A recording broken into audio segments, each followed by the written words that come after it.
Hi guys, magandang gabi. So ngayon, magpe-prepare tayo ng ating dinner. So dahil sinisipag tayo ngayong araw, so prepare tayo. Kaso wala tayong rice. Kuha tayo sa kabilang bahay. So, oh my god, nabasa tayo. Katok tayo dito sa kabilang bahay natin. Kuha tayo ng rice. Opo! It's me. May rice kayo? Wala. Bakit? Oy, magsaing ka lang. Lakas mo. Bilisan mo lang. Oh, Lakas mo eh, no? Ano, sino magsasayang ako?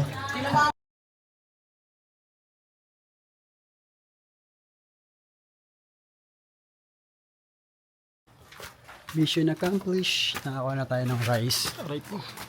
Sikip talaga dito. So ito yung rice natin. So madilim. Madilim.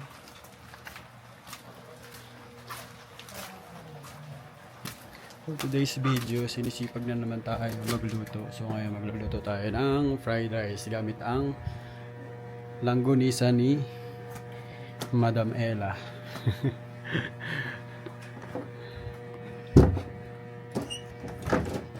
Ito ang ating rice. Yan ang ating rice. So ngayon, ito naman ang ating langgonisa. So ayan. Ito yung ating langgonisa.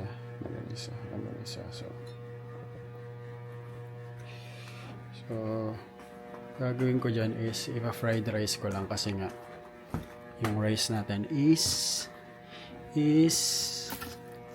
kanin lamig. So bahaw. Ayun yung ipa-fried rice natin gamit yung langgonisa. So let's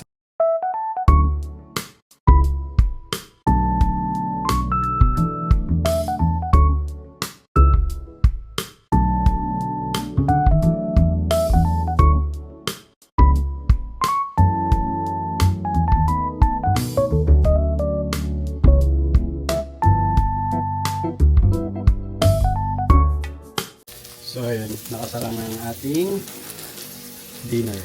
Ito na siya. Ayan. Ito ang ating dinner ngayong gabi.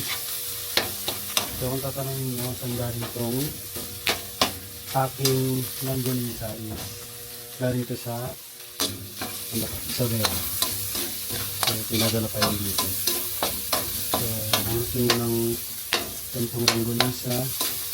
At nga lang si Ma'am Ella. So, medyo kasi. So, okay. Many times ko naman na itong naluto. Masarap yung langgonisa niya.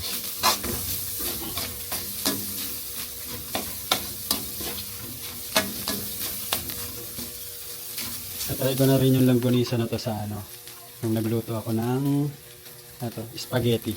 Ito yung ginawa kong giniling. Solid. Hindi na kailangan pang mag seasonings dahil nagasa na yung langgonisa. So ayan yung ginawa kong since wala akong giniling dito sa bahay, so ayan yung ginawa kong giniling. Kaya solid yung lasa ng aking spaghetti. Dahil sa langgonisa. So kung gusto nyo ng gantong langgonisa, ayan, chat nyo lang si Madam Ella. Na naman yan siya.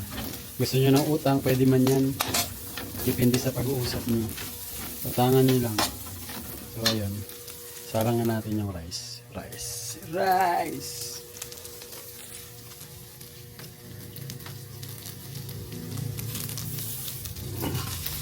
Boom.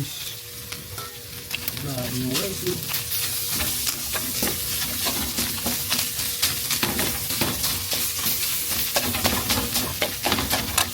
Yung rice kung nakuha ko lang sa kapitbahay dahil ito naman ako magluto. Magsahin pa na. Short din dahil kinuha ko lang yung pagluluto na ko sa lunch time ko. So, sarap nito naman. Tapos meron pa ako ditong gulay. Kamansi. Kamansi na Kasi betchin lang yung lahok sa ano, ilagang parang sinanong. So, ayan yung mga ulam-ulam namin ng kabataan dahil sa bulok nga is puro gulay-gulay lang. Wala naman tayong pambili ng kain dati. So, ayun. Nakakanis din minsan yung ganong luto. Kaya ang ginawa ko sa kawansi na binigay nila natin is ginawa ko is nilaga ko lang tsaka kasing betchin. So, sarap. Hindi kayo makarelate, no? Kasi speed kayo dati. Joke lang. Ayun, malapit na magluto ko. So, done na magluto. So, kakain na tayo. So, ito na yung finished product. So, ayan. Fried rice with langgonisa. Kung gusto nyo ng langgonisa, yung gatong langgonisa, PM nyo lang si Ma'am Ella, si Boss Ella. So, meron siyang ganto. So, nagtitinda siya ng mga gantong langgonisa. So, maraming flavor yan. May spicy, may sweet and spicy, may original. Solid yung lasa. So, hindi kayo magsisisi kapag bumili kayo sa kanya. So, ito pa yung aking isang ulam is kamansi. So, mga pagkaing matatanda, pang matatanda. So, kasi mga paborito to ng nanay ko dati.